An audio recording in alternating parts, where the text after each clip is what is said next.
আশা করি সশস্ত্র বাহিনীর সদস্যদের সেই সুবুদ্ধি দিয়েছেন যেন জনগণের বিরুদ্ধে, নিজের ঘরের সন্তানের বিরুদ্ধে তারা না দাঁড়ায়।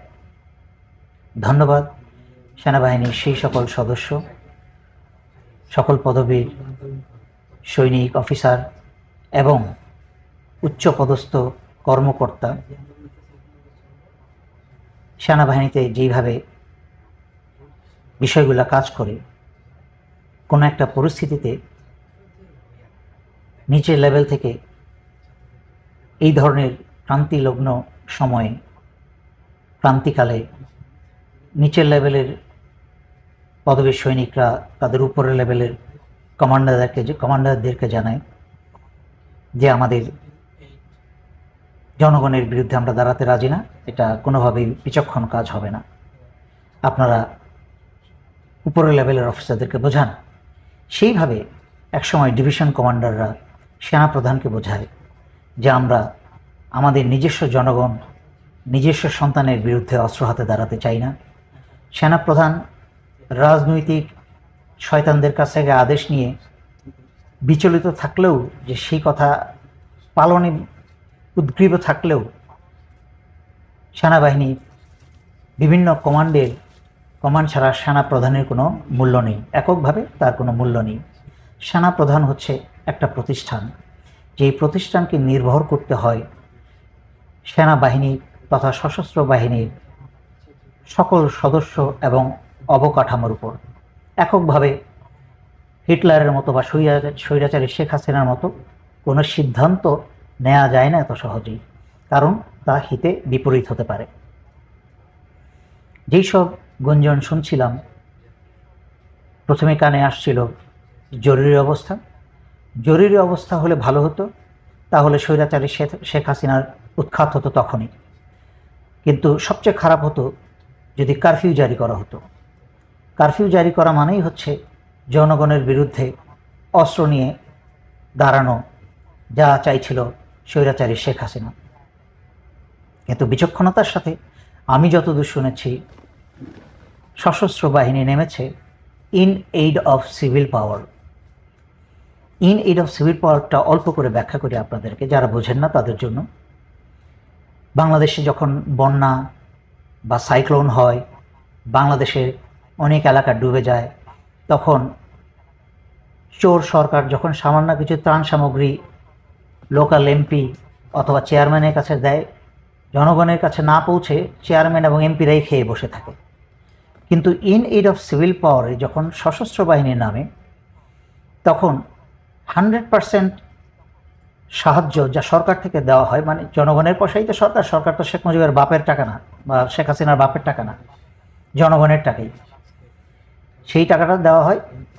সশস্ত্র বাহিনী শুধু তাই বিতরণ করে না অত্যন্ত আন্তরিকতার সাথে, বরং সশস্ত্র বাহিনীর নিজস্ব পকেট থেকে বা ভান্ডার থেকে খাদ্য, শস্য বা টাকা পয়সা দিয়ে আরও অতিরিক্ত যোগ করে সেই সাহায্যটা জনগণের কাছে পৌঁছে দেয়। তার মানে কি, ইন এইড অফ সিভিল পাওয়ারটা হচ্ছে জনগণের স্বার্থে, সরকারের স্বার্থে নয়। হ্যাঁ, সরকার যদি ভালো হয়, সেখানে সরকারের অ্যাডমিনিস্ট্রেশনে এটা একটা বিরাট বড় সাহায্য বা ভূমিকা হয়। সরকার যদি একটা ভালো রাজনৈতিক দলের প্রধানমন্ত্রী বা সরকার হয়, সেই ক্ষেত্রে সেই সরকারের মুখ উজ্জ্বল করে জনগণের কাছে। আওয়ামীর মতো একটা সন্ত্রাসী খুনি চোরের কাছে না, সারা বাংলাদেশের সবাই জানে যে এটা একটা চোর, একটা বদমাশ, ভারতের চাকর, দেশ বিক্রেতা। যাই হোক, সশস্ত্র বাহিনী আওয়ামীর সেই সন্ত্রাসী আবদার পালন না করে, আশা করি এখনও জনগণের স্বার্থে এবং দেশের স্বার্থে ইন এইড অফ সিভিল পাওয়ার দায়িত্ব নিয়েছেন। এর ব্যাখ্যাটা আরেকটুভাবে সহজ সরল করে অঙ্ক করে বুঝিয়ে দিই। তার মানে তো আপনি বলবেন, এখন তো আর ঝড় বন্যা হচ্ছে না, তাহলে সেনাবাহিনী ইন এইড অফ সিভিল পাওয়ারটা কী করবে? খাস বাংলায় বলে দিই, ইন এইড অফ সিভিল পাওয়ারটা হচ্ছে কি, সেনাবাহিনী কিছুই করবে না। সেনাবাহিনীকে বলেছে বাইরে যেতে, দাঁড়িয়ে থাকবে। সেনাবাহিনী তাকিয়ে তাকিয়ে দেখবে ছাত্ররা পুলিশকে আর ওই বদমাইশ পুলিশ আর বদমাইশ ছাত্রলীগকে আর এই কুকুর লীগকে মার দিচ্ছে। সেনাবাহিনী তাকিয়ে থেকে মজা নিবে, ছাত্রদেরকে পারলে আরেকটু উৎসাহ দিবে, মারো তোমরা। এই বদমাইশগুলোকে তো আমরা ইউনিফর্ম পরি, আমরা তো চাইলেই বাইরে বেরিয়ে গুলি করে দিতে পারি না। তোমরা মেরে যাও, আমরা কিছু করব না, তোমরা এবার দেশটাকে স্বাধীন করো, আমরা আছি ব্যাকবোন হিসাবে, ব্যাকআপ হিসাবে। তখন যদি কোনো পুলিশ আর ছাত্রলীগ যদি ছাত্রদের উপরে হাত দেয়, আর সেনাবাহিনী যেহেতু ব্যারাকের বাইরে থাকবে, মুক্ত, মানে গত 15 বছরের অত্যাচার তো সেনাবাহিনীও বুঝেছে। সেনাবাহিনীর বেশিরভাগ অফিসার সেনানিবাসে তার পরিবার নিয়ে থাকে, কিন্তু সেনাবাহিনীর বেশিরভাগ অন্যান্য পদবীর সৈনিকদের পরিবাররা বেশিরভাগই বাংলাদেশের বিভিন্ন গ্রামাঞ্চলে, উপজেলায়, জেলায়, জেলা শহরে থাকে। তারা কিন্তু সেনানিবাসে সবাই থাকার জায়গা পায় না, কারণ সেনানিবাসে এত থাকার জায়গার ব্যবস্থা নাই। সুতরাং এই সকল সেনা সদস্যের পরিবারেরা কিন্তু গত 15 বছর ধরে এই স্বৈরাচারী কুত্তা লীগের অত্যাচার সহ্য করে আসছে। এই সেনা সদস্যের স্ত্রী, সন্তান, মা, বাবা, ভাই, বোন, চাচাতো ভাই, বোন, অন্যান্য আত্মীয় স্বজনও এই কুত্তা লীগের অত্যাচারিতে গত 15 বছর ধরে জর্জরিত। তার মানে কি, যখনই ছেলে ছুটি যায় বা ছেলের সাথে দেখা হয়, বাবা, আমাদেরকে তো এলাকার আওয়ামী লীগ নেতা এবং তার পালা কুত্তাগুলো খুব ডিস্টার্ব করে, আমাদের তোর বোনকে তো সারাক্ষণ রাস্তায় অসম্মান করে, বেইজ্জতি করে। তখন সেনা সদস্য বলে, আমি কি করব বলো, আমার হাত পাটা বাঁধা, আমি যদি কিছু করতে যাই আমাকে এই হাসিনার পোশাক জেনারেলরা আমার চাকরিটা খেয়ে আমার জেলে পাঠিয়ে দিবে। কিন্তু সেই দিন তো নাই। এখন সেনাবাহিনীর সেই বিডিআর হত্যার থেকে শুরু করে অন্তরের ভিতরে চাপা ক্ষোভ সবার, সেই রাগ যখন রাস্তায় দাঁড়িয়ে দাঁড়িয়ে দেখবে কুত্তা লীগ ছাত্রদের উপর আক্রমণ করছে, বেশি না, একটা দুইটা সৈনিক শুধু রাগের মাথায় একটা বুটের আঘাত করে বসবে, সাথে সাথে সমগ্র বাংলাদেশের অন্যান্য সেনাবাহিনীর সদস্য, সশস্ত্র বাহিনীর সদস্য বুটেও কিন্তু আওয়ামী লীগের বুকের উপরে পড়বে। কি আমার কথা মনে হচ্ছে বানানো?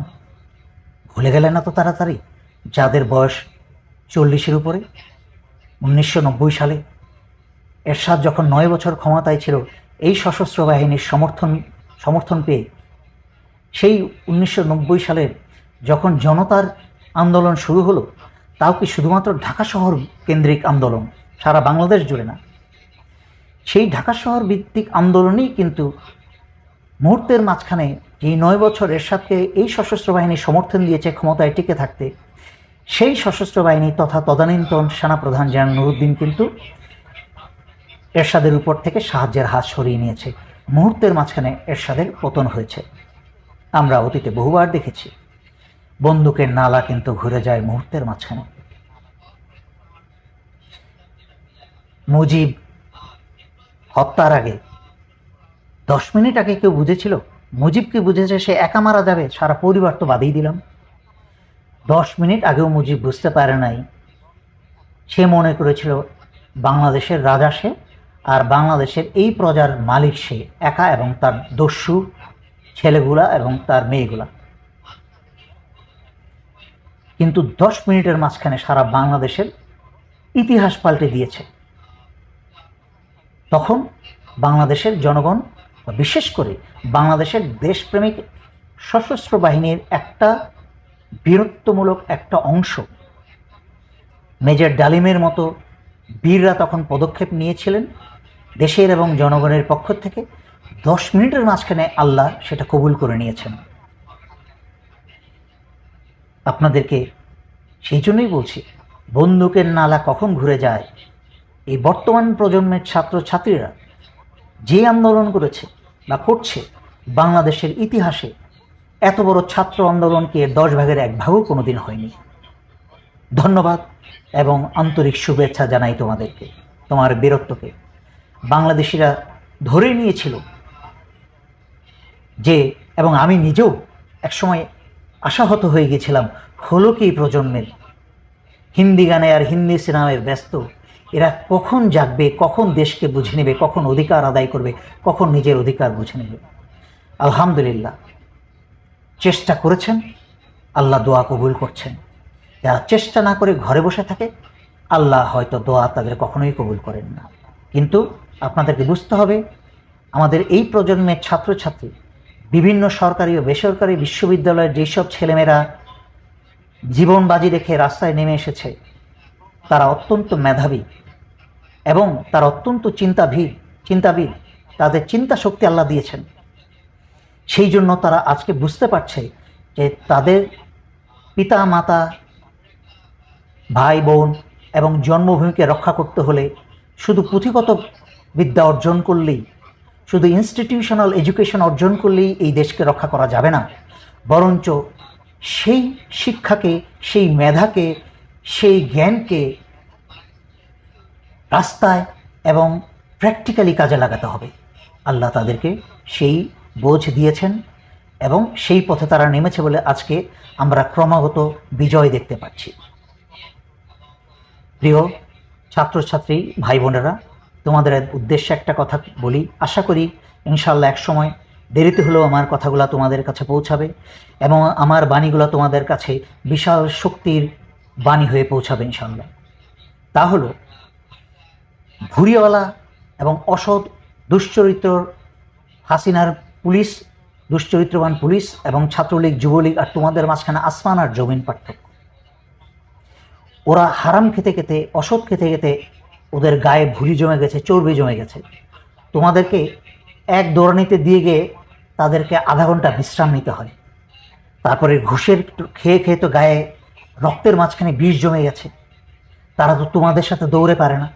আর তোমরা হচ্ছ 20 থেকে 22-23 বছরের টকবগে যুবক যুবতী। তোমাদের কাছে আল্লাহ রক্তে উত্তাপ দিয়েছে, বুক ভরা দিয়েছে সাহস। তোমাদের সাথে এরা দৌড়ের এবং মায়ের প্রতিযোগিতায় কখনোই পারবে না। ওদেরকে তোমরা 2-3 দিন ধরে মায়ের দিয়ে যাচ্ছ, আর বেশি না 3-4টা দিন এই মায়েরকে চালু রাখো, সেইটা কারফিউ হোক। আর যদি এই স্বৈরাচারী শেখ হাসিনা তোমাদের উপর জাহান্নামও নামিয়ে নিয়ে আসে, মনে রেখো তোমাদের কিন্তু নিজস্ব অবস্থানটা শক্ত করে ধরে রাখতে হবে। বেশি না 3-4টা দিন ধরে রাখো। ইতিমধ্যে স্বৈরাচারী শেখ হাসিনার বহু এমপি মন্ত্রী দেশ ছেড়ে পালিয়ে গেছে এবং যেহেতু ওইসব এমপি মন্ত্রী দেখছে যে তাদের সম্মুখভাগের যেই প্রতিরক্ষা দল বা আঘাতের দল, দুষ্কৃতকারী টেরোরিস্ট ছাত্রলীগ, যুবলীগ, তারা যেহেতু পরাজিত হয়েছে এবং তারা মার খাচ্ছে, তাদের ঘুষ খাওয়া পুলিশ মার খেয়ে রাস্তাঘাটে পড়ে থাকছে, হাত উড়ে যাচ্ছে, অন্যকে মারতে গিয়ে নিজের হাত উড়ে যাচ্ছে, এইসব দেখে এবং সর্বোপরি তাদের যে শয়তান দেবী, স্বৈরাচারী শয়তান শেখ হাসিনা নিজেই দেশ ছেড়ে পালিয়েছে, সেইখানে তাদের তো দেখাশোনা করার আর কেউ নাই, আর শয়তানের তো আল্লাহও নাই। সুতরাং তাদের তো বাঁচার কোনো উপায় নাই। সেই জন্য আওয়ামী লীগের বেশিরভাগ নেতা নেত্রী কিন্তু পালিয়েছে, মাঠ খালি। এই পুলিশ কিন্তু এখন দলে দলে তোমাদের সাথে হাসি মুখে তোমাদের সাথে মিশে যাবে। বলেছি না আগের লাইনে, ছাত্রলীগ বলেছে তারা স্বেচ্ছায় পদত্যাগ করেছে। চাঁদাবাজি, যান বাঁচানোর ভয়ে তারা পদত্যাগ করছে, ছেড়ে দেমা কেঁদে বাঁচে বলে।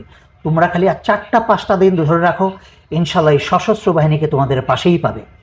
2-4-5টা শয়তান হাসিনার ঘুষ খাওয়া ভারতের পোষা কুকুর আছে, কিন্তু মনে রেখো, আগে যা বলেছি, আমাকে ইউটিউবে অনেক অশিক্ষিত আজেবাজে কমেন্ট করে আমাকে আমি দেখি। আপনি তো বলছিলেন 90% দেশপ্রেমিক, সময় দাঁড়াবে, কই তো কেউ দাঁড়ায় না। আর এত অধৈর্য হলে হবে? আপনি 15 বছর মুখ খেলেন না, আর একটা ডিসিপ্লিন ফোর্সের কাছে মনে করেন কথায় কথায় চাকু নিয়ে আর ব্যানার নিয়ে রাস্তা নেমে যাবে। সময়, ইন্নাল্লাহ মাস সাবিরিন, যুদ্ধ চালিয়ে যান, নিজ দায়িত্ব পালন করেন। এখন করছেন যেটা, তাও সবাই করছেন না। উদ্দীপনার ছাত্রছাত্রীরা করে যাচ্ছে এবং কিছু সংখ্যক জনগণ করে যাচ্ছে। এখনও 70 ভাগ জনগণও নামে নাই।